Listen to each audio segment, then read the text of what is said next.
নমস্কার, কেমন আছেন সবাই? আশা করি ভালো আছেন, সবাই সুস্থ আছেন। আর বং কাপেল এক্সপ্লোরারের আরও একটি ব্লগে আপনাদেরকে স্বাগত।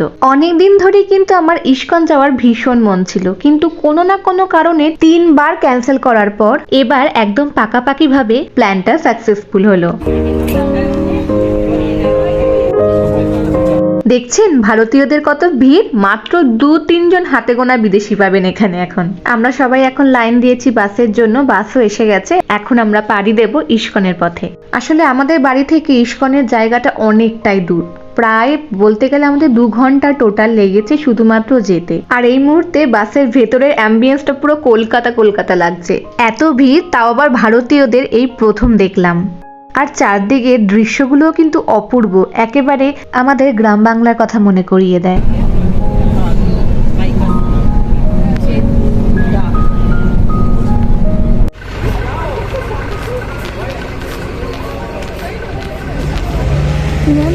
আর এই যে সবাই আসছে, যতজন সব ভারতীয়। আর সামনে 3 জন বিদেশিনী সুন্দর করে সেজে যাচ্ছে। দোল পূর্ণিমা বা অন্যান্য অনুষ্ঠানে যেমন প্রভাত ফেরি বের হতো ভোরবেলায়, আজকের দৃশ্যটার সঙ্গে সেই দৃশ্যটা খুবই প্রাসঙ্গিক। ওয়েদারটা অনেকটা চেঞ্জ হয়েছে, আসার সময় এত রোদ ছিল, বাট এই ওয়েদারটা ভালো লাগছে এবার। হ্যাঁ, তাই বললাম, ওয়েদারটা ভীষণ সুন্দর চেঞ্জ হয়েছে। যা দেখলেন, এতক্ষণ ধরে এত কথা বললাম, কিন্তু এই ইস্কনটা প্রাগের কোথায় সেটাই বলতে ভুলে গেলাম। এটা হলো লুৎসেতে, অর্থাৎ প্রাগ জোন 2-তে। আমরা যখন বার্নোতে গেছিলাম সৌম্যজিৎদার বার্থডেতে, তো ওখান থেকে একদমই কাছে ছিল ইস্কনটা, কিন্তু তারপর জানতে পারলাম ওখান থেকে তুলে অনেক দূরে করেছে। তাই ভাবলাম অত দূরে বেকার না খেয়ে প্রাগেরটাই চলে যাব, কিন্তু এখানেও প্রায় 2 ঘন্টার জার্নি। যদিও বা ভগবান দর্শনের জন্য এইটুকু ক্লান্তি নস্যি মাত্র। দেখছেন কি সুন্দর বাচ্চা ছেলেরাও কিন্তু বৈষ্ণব ধর্মে দীক্ষিত হয়ে গেছে। আর বিদেশিদের কিন্তু এরকম ভারতীয় পোশাকে বেশ মানায়। বিদেশে এসে একটা জিনিস দেখেছি, যে কোনো জায়গায় হোক না কেন বাচ্চাদের জন্য সব রকম বন্দোবস্ত থাকে। আর এখানেও যে জুতো খুলে মন্দিরের প্রবেশের নিয়মটা মানা হয়, দেখে সত্যি খুব ভালো লাগলো। চলুন তাহলে এবার মন্দিরে প্রবেশ করা যাক।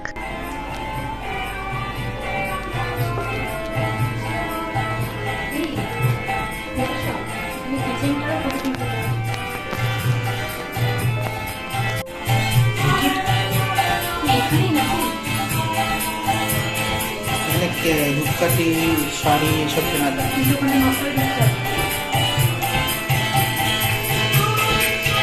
বাথরুম থেকে শুরু করে রান্নাঘরের সব ব্যবস্থা রয়েছে। বাপরে, এ তো বিশাল বড় হেসেলখানা। আর এখানেই কিন্তু প্রতি রোববার করে ভোগের সমস্ত আয়োজন হয়। ও হ্যাঁ, বলে দিই, ভোগ কিন্তু শুধু রবিবারেই পাওয়া যায়।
এতক্ষণ তো কীর্তন শুনলেন, এখন শুরু হবে ধর্ম সম্বন্ধে কিছু প্রবচন। উনি ইংলিশে যা যা বলবে, ওই গেরুয়া বসন পরা ছেলেটি তাদের ভাষায়, অর্থাৎ এখানকার চেক ভাষায় অনুবাদ করে দেবে।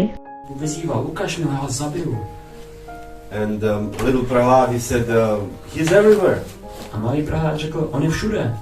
Andantarasta paramanuche antarastam. It is described in the book called Brahma Samhita. Vysvětleno v knize nazvané Brahma Samhita. Meaning that Lord is present in every atom. To znamená, že Bůh je přítomný v každém atomu. So it's not only, his personality, but he's also present everywhere as an energy. Takže to není jen pouhá jeho osobnost, ale on je přítomný úplně všude. So Hiranyakashipu holding the sword, he said, is he in this pillar? A Hiranyakashipu držel ten meč a říkal, tak podívej, jestli je v tomhle stoupu třeba. And Prahlad said, yes, he is in the pillar, because he's everywhere. A Prahlad říkal, ano, on je v tom stoupu, protože on je také všude. He said, then I will kill this pillar. A on řekl, tak já zabiju ten sloup. And he struck the pillar with his sword. A on napál mečem do toho sloupu. And when he struck the pillar out of pillar, very tumultuous sound. A když trefil ten sloup, tak se ozval velice burácivý zvuk. And the big Vishnu in the form of Nrsimhadev appeared.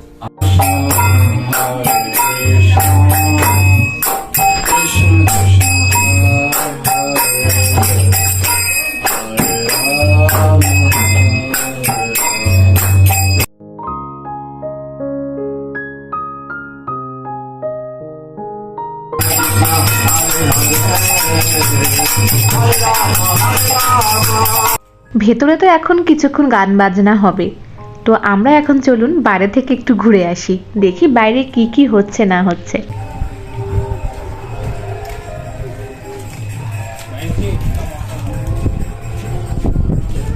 আর এইদিকে কীর্তনের পালা শেষ, এখন চলছে জোর কদমে ভোগের আয়োজন। আর এই দিকটায় দেখুন কত ফুলের গাছ, খুব সুন্দর লাগছে কিন্তু দেখতে। আসলে এখানকার মানুষজন না প্রকৃতিকে খুব ভালোবাসে, তাই প্রত্যেকের বাড়িতে ফুল গাছ থাকবেই থাকবে। দাঁড়ান এবার আপনাদেরকে দেখাই কি কি ভোগের আয়োজন হয়েছে। ভাত, ডাল, পাঁচমিশালি তরকারি, ভাজা, স্যালাড, মিষ্টি, আরো অনেক কিছু রয়েছে, যদিও আমি কি সেটা বুঝতে পারছি না, কিন্তু যখন প্রসাদ দেবে তখন বুঝতে পারবো কি কি রয়েছে। আর ভোগের যা যা আয়োজন হয় তার সবকিছু আসে ওদের নিজস্ব ফার্ম থেকে। এখন চলুন তো ভেতরটা একটু নিরিবিলিতে দেখে আসি। একটা জিনিস খেয়াল করলেন কিনা জানি না, আসলে কিন্তু কোনো রাধা মাধবের বিগ্রহ নেই।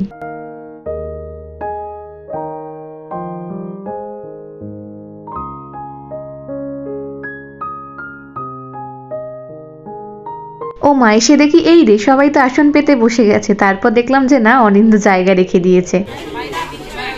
আবার অনেককে দেখলাম বাড়ি থেকে খাবার তৈরি করে এনে ঠাকুরকে ভোগ নিবেদন করে আবার আমাদেরকে বিতরণ করলো।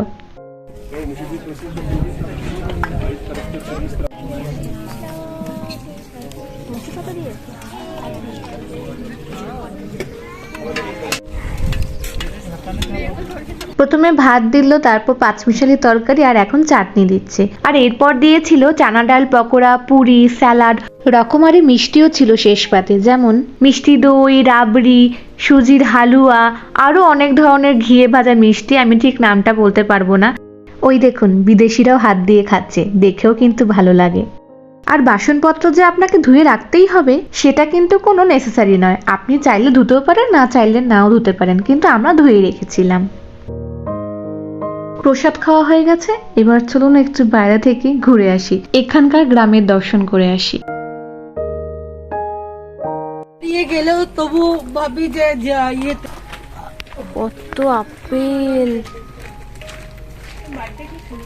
এই দেখো এগুলো কি বলবো, লাল লাল জামের মতো আপেল গাছপালা তো ভর্তি। দেখ এই মনে আছে সেই বাগনাতে তুই যখন গেছিলি, আমরা কত আপেল সেই পেরে এনেছিলাম। ভালো করে দেখাতে পারছি না, কেন অন্যের বাড়ি তো। কি সুন্দর টমেটো হয়েছে দেখুন।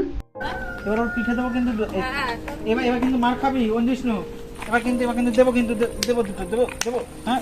ই মা, মার খেয়েছে, এই মার খেয়ে কেউ হাসে না, মার খেয়ে কেউ হাসে না। বাচ্চাদের ভয় দেখাতে হয়, এরকম নিজের হাতে মারো, আওয়াজটা ইজিলি।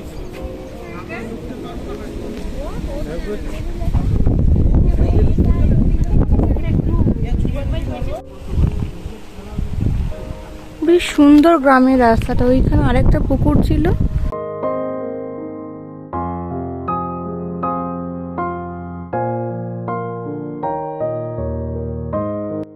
ছোট্টর মধ্যে খুবই সুন্দর এই গ্রামটা, আর আজকের ওয়েদারটা তো আরোই সুন্দর। এত সুন্দর মনোরম একটা হাওয়া বইছে না, কি বলবো আর।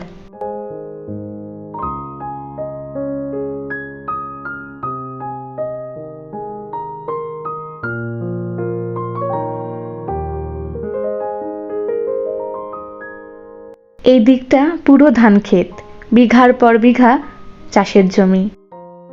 আর বেশি দূর এগোলাম না, আবার তো বাড়ি ফিরতেও হবে।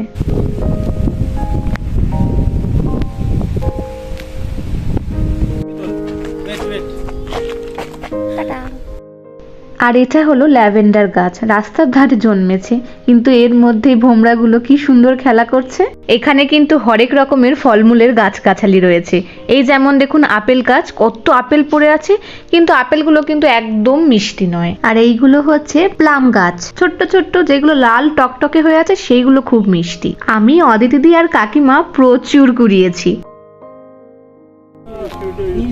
কতটা ইনভলভ হচ্ছে বা তুই তোকে নিতে কতটা আমাদের যেন ইনস্টিটিউট মোটামুটি সবার ইস্কন ঘোরা শেষ, এখন সবাই বসে আছে বাসের অপেক্ষায়।